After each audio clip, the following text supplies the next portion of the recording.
In the heart of the Jim Crow South, in a small, segregated town in South Carolina, a 14-year-old black boy was arrested, charged, convicted, and executed within just 83 days. His name was George Stinney Jr. and his story is one of the most tragic miscarriages of justice in American history. This is not a dramatization. This happened, and for nearly 70 years, the truth remained buried. In the 1940s, Alcaloo was a small mill town about 90 miles from Charleston. It was a typical Southern Company town. One side of the railroad tracks was home to white families, the other to black families. Life was harsh, but tight-knit. George Stinney Jr. lived with his parent and 3 siblings in a modest house provided by the lumber mill where his father worked. They had a chicken coop, a cow, and strict but loving parents who taught them to be hardworking and respectful. Like most black families in Alcaloo, the Stinneys lived within the boundaries set by racial segregation.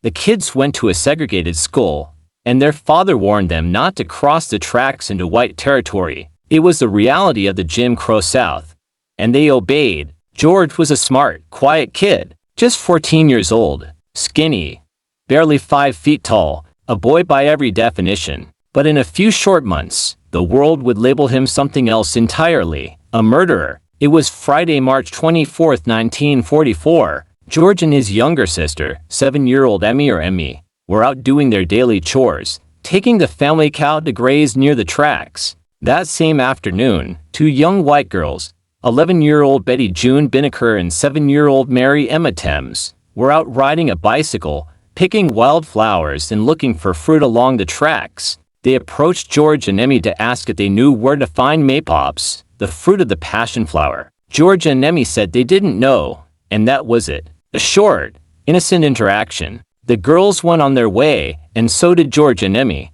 That evening, the girls never made it home. As darkness fell, panic spread across the town. Search parties were formed. Flashlights combed the woods. The next morning, the worst was confirmed. Just after dawn, the bodies of Betty June and Mary Emma were discovered in a watery ditch on the black side of town. They had been brutally killed, beaten in the head with a blunt object. A bicycle and a pair of scissors lay nearby. The town was in shock. 2 young girls, murdered in cold blood. People wanted answers, and quickly, they wanted someone to blame. That's when George's name came up. Later that day, while George was playing in the yard with his older half-brother Johnny and his sister Emmy was tending to the chickens, 2 cars pulled up outside the Stinney home. White men in uniform stepped out. Without a warrant, they walked straight into the house. Moments later, George and Johnny were handcuffed and taken away. Johnny was released that night. George was not. He was taken to a jail in Columbia, 50 miles away. Alone,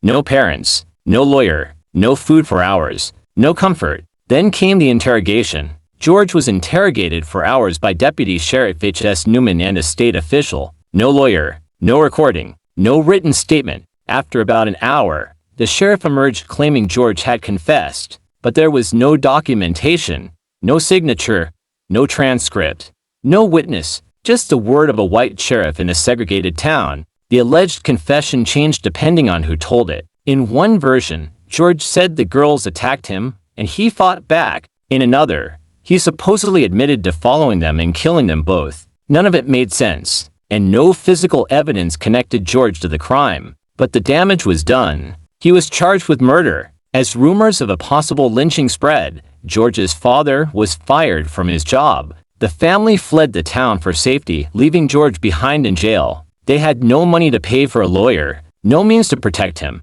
They were powerless. Just 31 days after his arrest, George Stinney Jr. stood trial for double homicide. He had no family with him. His court-appointed lawyer, Charles Plowden, was not a criminal defense attorney. In fact, he made no defense at all. He didn't call any witnesses. He didn't cross-examine the prosecution. He didn't even call Emmy, the one person who could have confirmed George's alibi. The trial lasted 2.5 hours. The jury, all white, deliberated for 10 minutes. Guilty. The sentence: death by electric chair. George Stinney Jr. was 14 years old. Efforts to appeal the sentence failed. The governor refused clemency. Churches and civil rights groups pleaded for justice, but no one listened. On June 16, 1944, George was executed in Columbia, South Carolina. because of his size.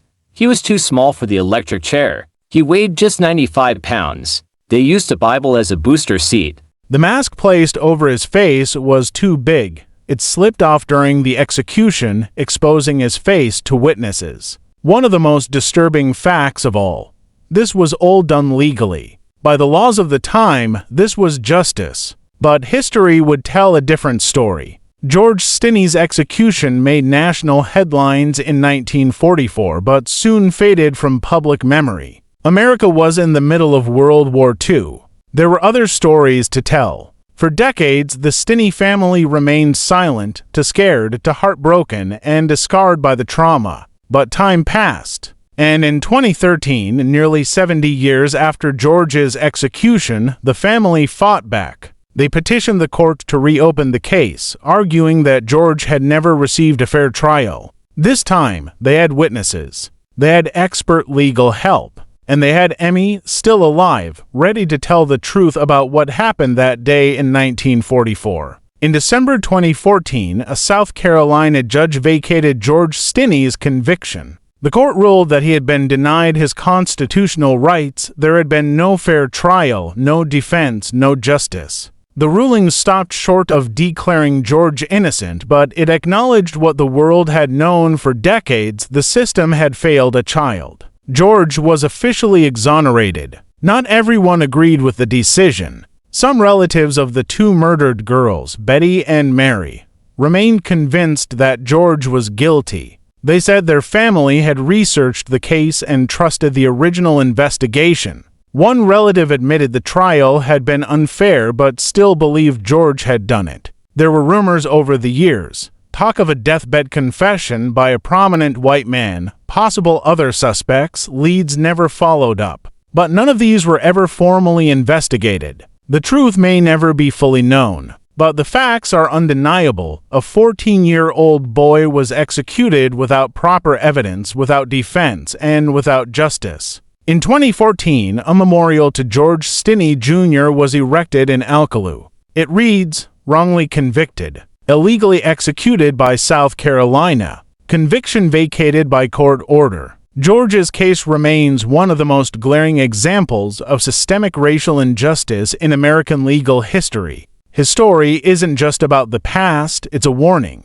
It reminds us what happens when fear, prejudice, and power are allowed to override truth, fairness, and humanity. George Stinney Jr. was a child. He should have gone to high school. He should have grown up, had a job, a family, a life. Instead, he died alone in an electric chair. But today, we say his name, we remember, we reflect, and we demand a justice system that never allows this to happen again.